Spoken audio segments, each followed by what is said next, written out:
Assalamualaikum warahmatullahi wabarakatuh. Kami dari kelompok 3 akan mempresentasikan materi 13 yaitu pandangan Islam tentang kesetaraan gender dan kekerasan seksual.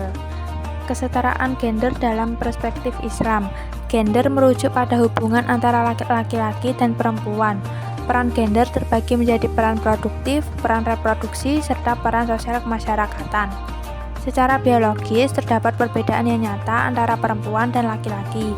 Namun, kebiasaan masyarakat menafsirkan bahwa perbedaan ini kemudian dijadikan seperangkat pandangan dan tuntutan sosial tentang kepantasan dalam berperilaku, dan pada gilirannya hak-hak sumber daya dan kuasa. Sebenarnya, perbedaan peran wanita dan pria dalam keluarga tidaklah menjadi alasan untuk didiskriminasi. Kedudukan peran yang berbeda justru seharusnya menjadikan wanita dan pria yang saling melengkapi, sesuai dengan Quran Surat Al-Hujurat ayat 13. Al-Quran sebagai sumber hukum utama dalam ajaran Islam secara tegas menyatakan bahwa keberadaan wanita dan laki-laki sejajar. Jika ada tanggapan rendah terhadap kedudukan wanita dalam Islam, maka tanggapan tersebut sangat bertentangan dengan Al-Quran. Sesuai dengan Quran Surat Al-Ahzab ayat 35, wanita dalam perspektif Islam memiliki kedudukan yang mulia dan terhormat, juga menempatkan wanita sebagai perimbangan atas tanggung jawab yang ada pada dirinya. 1. Kehidupan Islam. Islam dianggap sebagai sistem yang mengarahkan manusia untuk memahami realitas kehidupan dan sebagai tatanan global yang merupakan rahmat bagi semesta. Yang kedua, peran dan tanggung jawab. Laki-laki dan perempuan diciptakan sebagai khalifah di bumi dengan tanggung jawab yang sama untuk menjaga alam dan peradaban manusia. Yang ketiga, kesetaraan dan keadilan. Islam tidak membedakan hak dan kewajiban berdasarkan jenis kelamin, menekankan konsep keadilan dan kesetaraan tanpa memandang gender. Yang keempat, kepemimpinan dan musyawarah. Meskipun laki-laki dianggap sebagai pemimpin perempuan, kepemimpinan ini tidak boleh sewenang-wenang dan harus didasarkan pada prinsip tolong-menolong dan musyawarah bersama. Tindakan kekerasan seksual sering terjadi pada perempuan, akan tetapi tidak tertutup kemungkinan terjadi pada laki-laki. Dalam ajaran agama Islam, tindakan pelecehan dan kekerasan seksual tidak dibenarkan karena bertentangan dengan nilai kehormatan manusia dan telah keluar dari syariat. Al-Quran memberikan penjelasan bahwa hal-hal yang mendekati zina tidak diperbolehkan, apalagi hingga melakukan pelecehan seksual pada perempuan. Hal ini tertuang dalam Quran Surat An-Nur ayat 33. Islam melindungi perempuan dari pelecehan dan kekerasan melalui pelaksanaan aturan-aturan. Yang pertama, penerapan aturan-aturan Islam yang dikhususkan untuk menjaga kehormatan dan martabat perempuan, seperti berhijab ketika keluar rumah, menutup aurat di depan orang yang bukan mahrimnya, dan larangan berhias secara berlebihan. Yang kedua, penerapan aturan-aturan Islam terkait pergaulan laki-laki dan perempuan. Contohnya, menundukkan pandangan bagi laki-laki dan perempuan, larangan berduaan dan campur baur antar laki-laki dan perempuan tanpa hajat syar'i. Yang ketiga, penerapan sanksi yang berat bagi pelaku pelecehan seksual, seperti jika pelaku belum menikah maka dicambuk 100 kali, jika sudah menikah maka dirajam hingga mati. Yang keempat, orang yang berusaha melakukan zina namun tidak sampai melakukannya akan diberikan sanksi 3 tahun penjara, ditambah hukuman cambuk dan pengasingan.